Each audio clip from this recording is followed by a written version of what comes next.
Fundamental rights কি?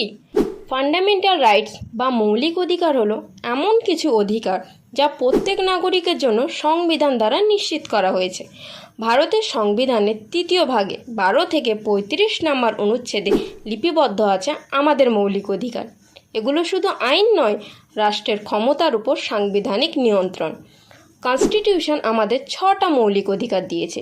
সেগুলো হলো: 1. Right to equality, article 14 to 18। আইনের দৃষ্টিতে সব নাগরিক সমান। রাষ্ট্র, ধর্ম, জাত, লিঙ্গ বা জন্মস্থানের ভিত্তিতে বৈষম্য করতে পারে না। 2. Right two freedom, article 19 to 22। এর মধ্যে 6টি স্বাধীনতা অন্তর্ভুক্ত: বাক ও মত প্রকাশের স্বাধীনতা, শান্তিপূর্ণ সমাবেশের অধিকার এবং জীবন ও ব্যক্তিগত স্বাধীনতার অধিকার। 3. Right against exploitation, article 23 and 24। মানুষ পাচার, বেগারশ্রম এবং 14 বছরের কম বয়সী শিশুদের বিপজ্জনক কাজে নিয়োগ সম্পূর্ণ নিষিদ্ধ। 4. Right two freedom of religion, article 25 to 28।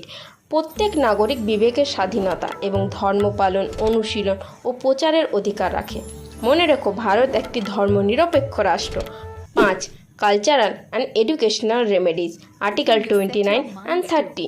নিজেদের ভাষা, লিপি ও সাংস্কৃতিক সংরক্ষণ করার অধিকার সবার আছে এবং নিজস্ব শিক্ষা প্রতিষ্ঠান স্থাপন করতে পারে। এবং 6. Right two constitutional remedies, article 32। Doctor B.R.. Ambedkar একে সংবিধানের হৃদয় বা আত্মা বলেছেন। মৌলিক অধিকার লঙ্ঘিত হলে নাগরিক সরাসরি সুপ্রিম কোর্টে রিট পিটিশন দাখিল করে প্রতিকার চাইতে পারে।